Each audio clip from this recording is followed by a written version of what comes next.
D বিন্দুতে ক্রিয়াশীল যেখানে এডি সমান বিডি। না মানে সুষম দণ্ডর ওজনটা মিডিল বরাবরই থাকবে, বোঝা গেল? হ্যাঁ, তাহলে এ আর এ সি সমান হলো 1 মিটার, আর এদিকে 1 মিটার, আর এদিকে সিডি সমান তাহলে কত হবে? দেখো এডি সমান তাহলে কত হবে? এডি সমান আগে বলি x/2 মিটার, তাহলে সিডি সমান কত? x/2 - 1 এত মিটার।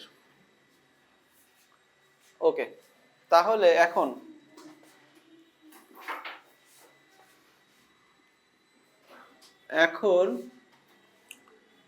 P.1 এত সমান